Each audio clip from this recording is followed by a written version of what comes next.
So I have just finished Donkey Kong Tropical Freeze on the Nintendo Switch, and I want to give my take on the game because I'm gonna sell this game tonight. So might as well make a video about this game and how I feel about it. So this game definitely is one of the better 2D platformers. Even today at 2025, playing this game is actually really old. I think it came from the Wii U era, then it got ported to Switch. And now, I mean, you can play on Switch too. So this game is super old, but it really holds up even in today's standard. I played Super Mario Wonders, I played a lot of platformers like Kirby, all the 2D platformers, right? And as well as 3D. I'll say that this has one of the best stages and stage design in general for, I think, compared to most games actually.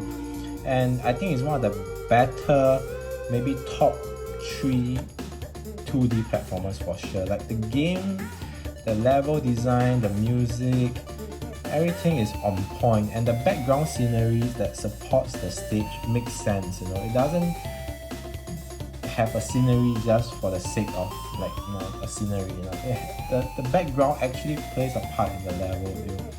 It feels like you are in part of this world, and the design of these stages are really smartly designed. You know, the placement of the bananas are also really smartly designed.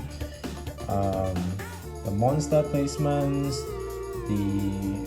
everything about the game is just beautifully crafted and really tuned to the pacing of Donkey Kong, right?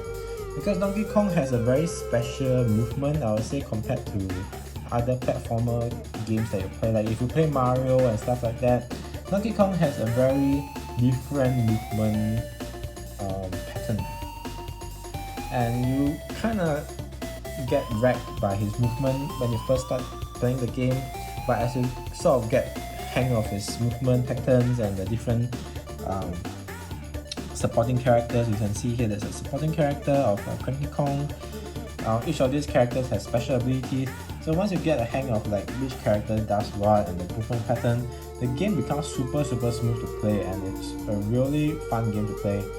I would say that the game is actually fairly challenging, even though I've played on the modern mode, which gives you like 3 lives for Donkey Kong, plus another 3 if you have like a companion character on the back, and it's still fairly challenging.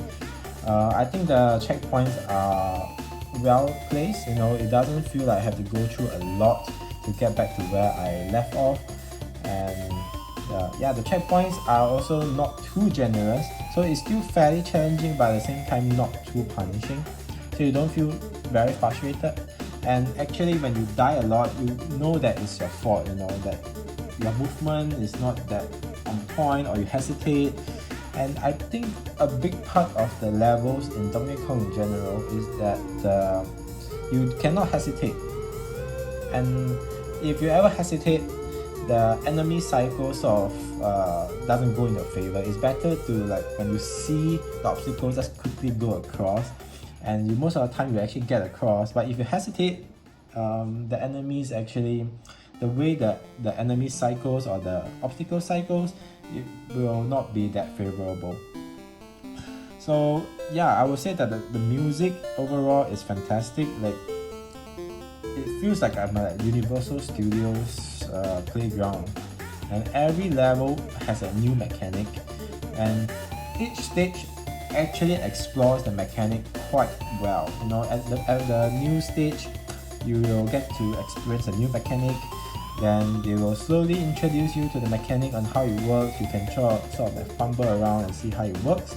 And then as you progress through that particular stage, that particular mechanic will get a little bit more complicated, or it will get implemented with other mechanics that already existed or introduced, and it becomes a very well puzzle design game. It's not very difficult in terms of your puzzle, but it's challenging enough, and the platforming is challenging enough that it really is very satisfying to play. I would say that the downside of the game is the pricing for the amount of content you get. For about $50 to $60, even for such an old game, there's only about 6 islands, and each island has about only 10 stages, including secret levels and the boss level, right? If you take out the secret levels, the optional levels, there's probably maybe like 6-7 important levels that you need to actually complete, and that's actually a very short game. I completed this game in under about 10 hours or so, considering the fact that I did a lot of the secret stages and tried and collect most of the puzzles and the Kong letters, and it took me about 10 hours or so. So this is an incredibly short game, and it's quite pricey for the amount of content it has. Of course, if you try and collect all the puzzles and stuff like that, you could probably stretch it to 20 to 30 hours. By that point of time, you'll be quite tedious, I feel. But if you just play it just to experience the levels in general and the boss fight, for 10 hours it's quite pricey, and I think that's the Achilles heel of this game is the pricing. It could have been a little bit cheaper, and I think it would be a perfect game. But considering most of the games out there right now, I would say that it's actually kind of worth it because the quality is definitely there. So quality over quantity for sure. And if you're looking for such games, I would actually recommend to go on to the marketplace to get a cheaper one, second-handed.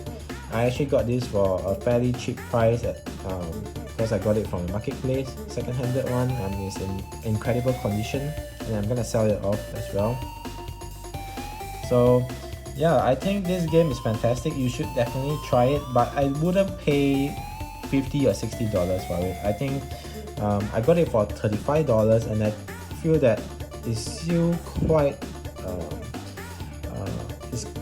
a difficult sell to me for $35 for 10 hours of gameplay. But I had a great run, and the stages are super fun to play. The boss fight, let me talk about it. Boss fight, pretty fun. Some of the boss are quite tedious, like they can be quite annoying if you don't understand or realize the mechanics or the things that you need to do. But I would say that most of the boss, the mechanics involved are they already introduce you the mechanics right throughout the levels approaching the boss. So if you able to recognize it quickly, the boss actually is not a big problem.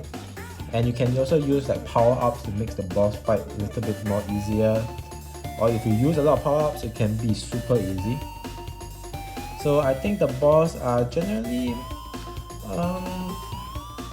cool design, but I wouldn't say like super interesting. I feel like most of the boss kind of feel the same, you know. It's just that you need to discover the puzzle and then defeat it in that particular way. But I mean, the overall is a good ending towards that island, I would say. But it's not super memorable compared to the levels within the island. I feel like levels like these are much more memorable, and if I were to replay them a few years later, I definitely remember them because they are super each level are so distinct from each other. But I feel like the bosses, I can't really remember who are the bosses except for the first one and the last boss. In between the bosses, I can't exactly remember because they kind of feel like the same and not super memorable boss fights. I would say that the final boss is super tedious and I don't exactly enjoy the fight. It felt a little bit unfair, and I had to use power-ups to actually get through the final boss. But overall, I think this is a fantastic game. I'll actually give it, if I were to give it a score, I'll give it 8 out of 10. Extremely good platformer. I would say that the price and the bossing sort of holds it back a little bit, and the lack of content, if you can say it, but the quality of the content is definitely up there. That I'll give it an 8 or even a 9 if the price is right, you know. But overall, fantastic game. I think you should definitely experience this game if you like 2D platformers or you are a fan of Donkey Kong, or if you just want to play a Donkey Kong game and you can't throw $80 on Bonanza. I mean, this is a fantastic game. You probably get a lot of it for a good price on Marketplace. You play it, you can sell it, and you sort of play it for free, you know.